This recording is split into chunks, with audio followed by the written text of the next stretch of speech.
Hi, my name is Grant Quartz. My partner is Chris Shaw, and today we're here to talk about Cryptolock and Drop It, stopping ransomware attacks on user data. So let's start off with ransomware. What is it? Ransomware is any malicious software that is designed to block access to a computer system or maybe just a few certain files, requiring a sum of money to be paid in order to unblock them. So ransomware is an attack on any computer system, and it's often referred to as scareware because it scares the user into paying a ransom by threatening them with the loss of their data.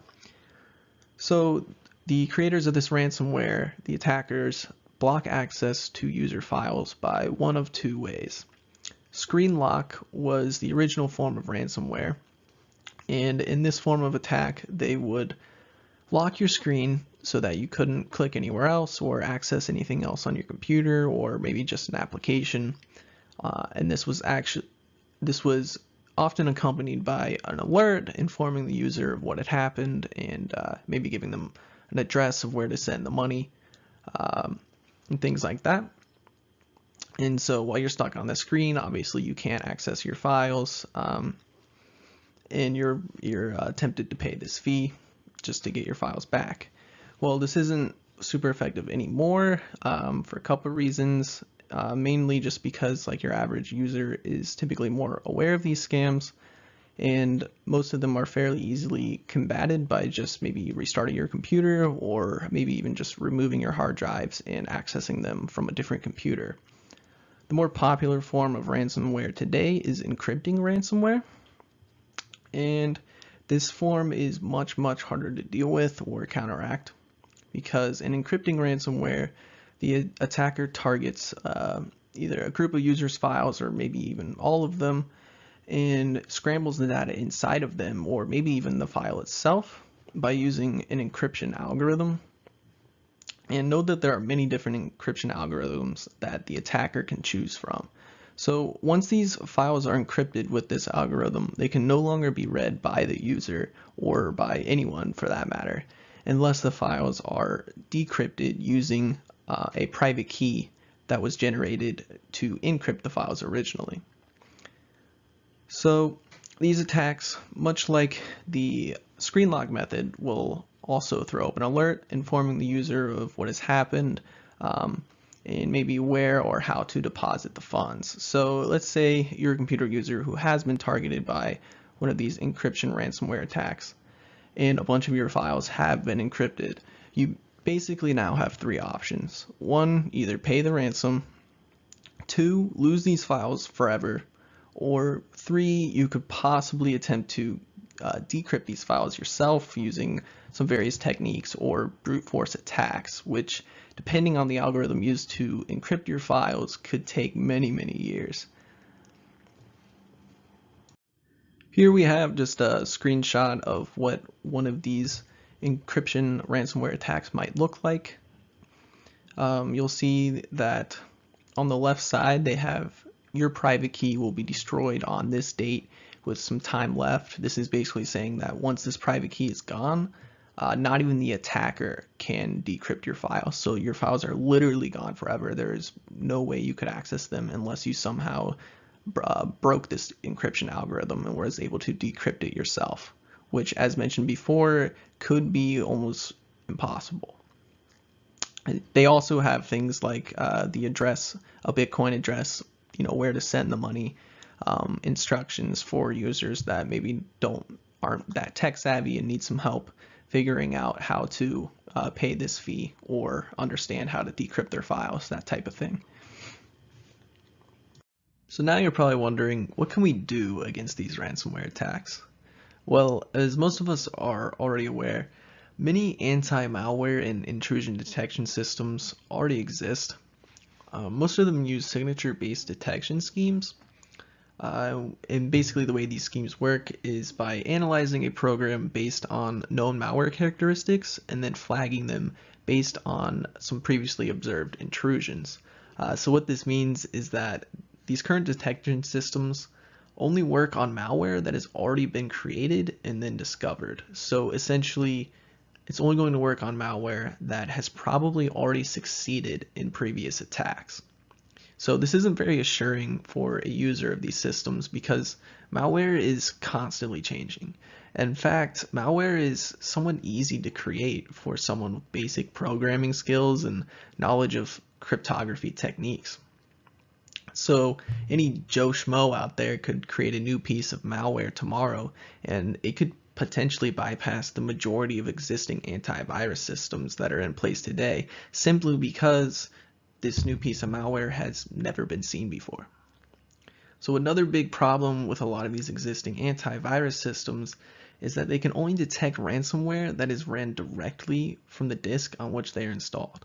So if the attacker were to say insert a USB into your computer and then execute their ransomware program directly from that USB via the terminal, then that attack is going to be completely ignored by your antivirus, and it's going to start encrypting your files however it may please. There's another approach to anti-malware that is often used as well, called file integrity monitors. A file integrity monitor is a control or a process that validates the integrity of your files using simple hash comparisons. So through these hash comparisons, we can tell if a file has been changed. And if it has been changed, the file integrity monitor can then alert the user of this change.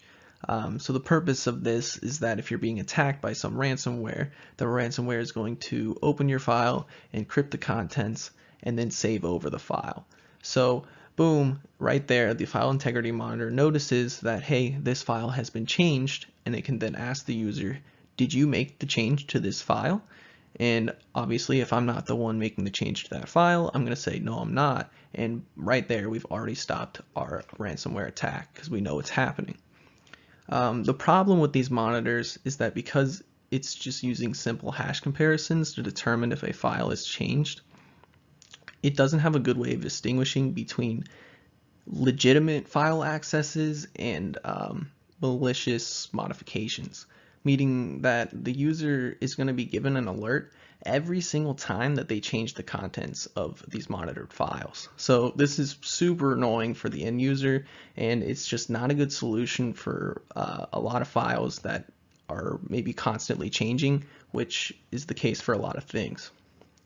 So the purpose behind Cryptolock was to create an anti-malware solution that essentially combines the autonomous ransomware detection features of our modern antivirus systems with this idea of like a foolproof security that the file integrity monitor might provide. So kind of like a best of both worlds, so to speak.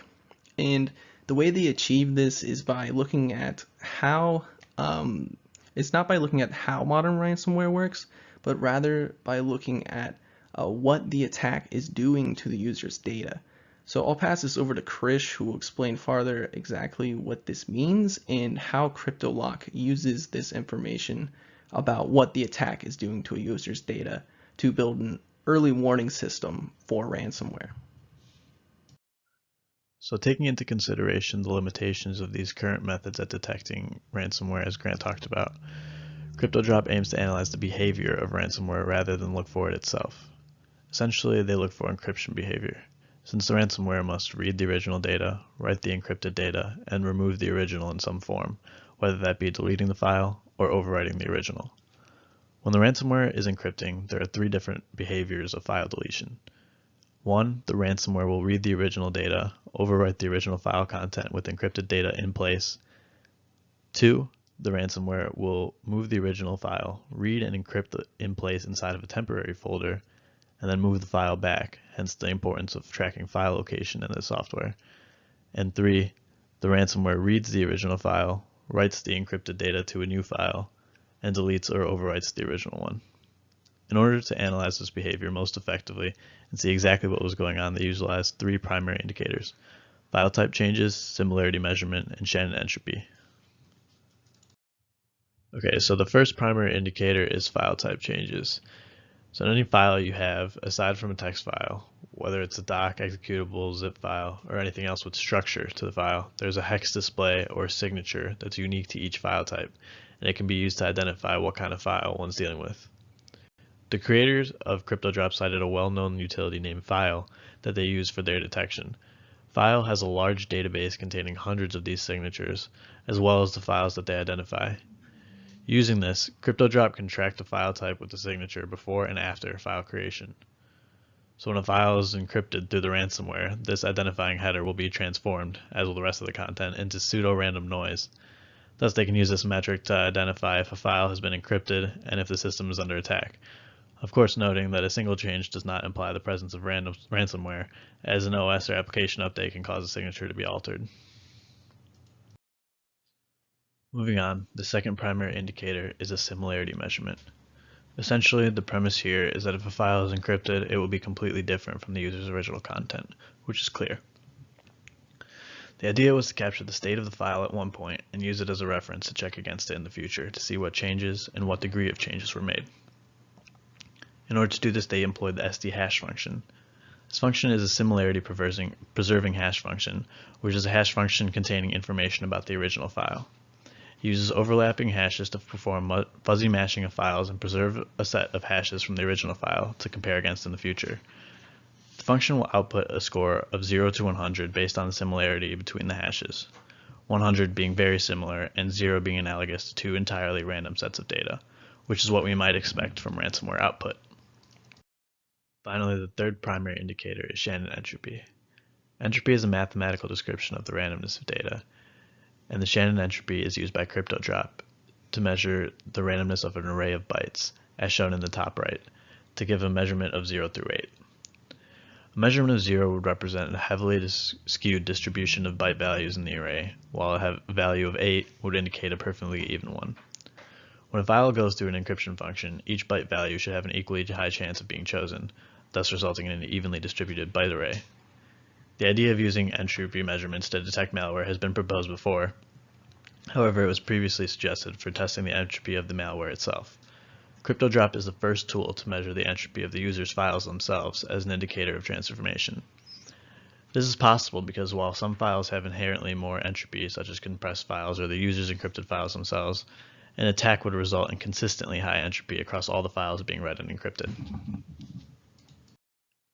Aside from the three primary indicators we discussed, CryptoDrop also weighs some secondary indicators which help to detect anything that has slipped to the primaries.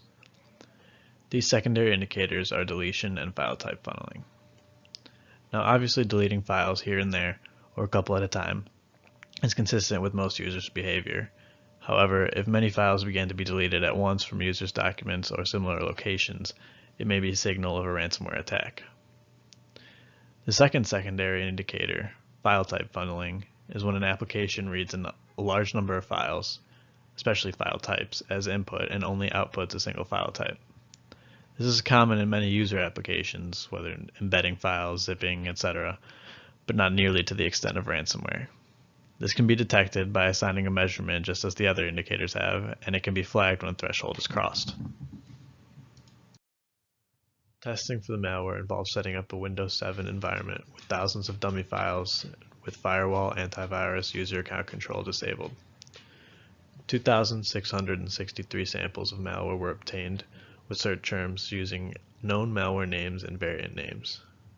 Obviously, this is not 2,663 different malwares, and they spent initially a significant amount of time removing the malware that did not target user files or other ineffective samples. After this initial culling, 492 different samples remained. These 492 samples were not completely different, however, and many were variations of others present. They fit into 14 different families of malware, some being TeslaCrypt, Cryptolocker, and others. Many of these were previously unknown, as the most families of malware to be detected prior was 4. CryptoDrop detected all 492 samples with as few as 0 files lost before detection and a median of 10 files lost. Another important thing to note from the results is the false positive rate. The detection rate of CryptoDrop is 100% of the sample space, but if it were also to trigger false positives on the user's applications, the software would essentially be useless. However, with CryptoDrop, they tested 30 user applications in the same environment as the malware was tested for uniformity, and of the 30 tested, only one false positive was triggered. And in fact, this false positive was expected with the application 7-zip. Zipping applications takes a great deal of file types as input and outputs a single file type, resulting in a very high entropy from file type funneling. I don't believe that this takes away from the software at all, since the user would expect a trigger when using an application such as 7-zip and can quickly dismiss it. Furthermore, none of the applications tested for false positives triggered all three primary indicators. This is absolutely essential because while action can be taken to mitigate one indicator, it will adversely affect another. And the key to ransomware detection is early detection without false positives. For example, a ransomware which attempts to make files appear in their original format may be possible, but the entropy and similarity hashes will be much more likely to trigger.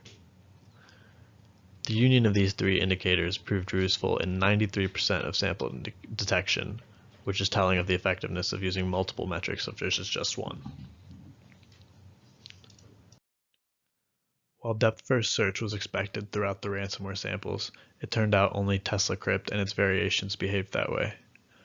Once TeslaCrypt reaches the deepest directory, it begins to access files, leaving the ransom demand in the first directory it reads rather than encrypting any files there, and encrypting everything in the directories thereafter. On the other hand, CTB Locker and variations have a curious method of file choice. They attack text files and MD files in an order of ascending file size regardless of location. This results in a higher than average number of files being encrypted due to the low file size. And in fact, SD-hash cannot even create hashes for the majority of files stolen by this method. Removing files smaller than half a megabyte greatly reduces the efficacy of this sample. The last talked about sample class is that of GP code, and this variation type accesses files starting at the root directory. This type of sample proved no match for CryptoDrop due to its behavior with file manipulation. The sample was detected before any files could be modified or lost due to the large entropy difference between the files it was reading and the files it was writing. CryptoDrop also reported the most attacked files in descending frequency. PDFs, ODTs, docs, PowerPoint files, text files, MOV files, zip files, MD files are all of high target priority. It is unknown whether these files are chosen due to the likelihood of containing sensitive data or simply commonality.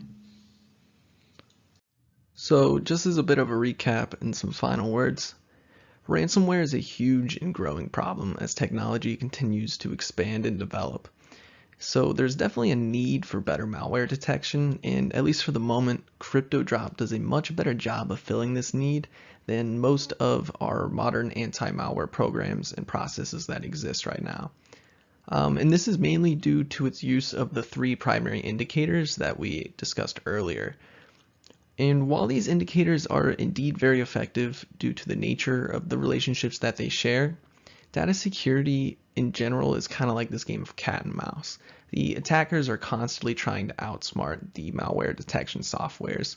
So there's really no telling how long CryptoDrop will really remain effective. And no one can say with 100% certainty that CryptoDrop is going to be an end-all solution. That's all we got. Thank you for listening.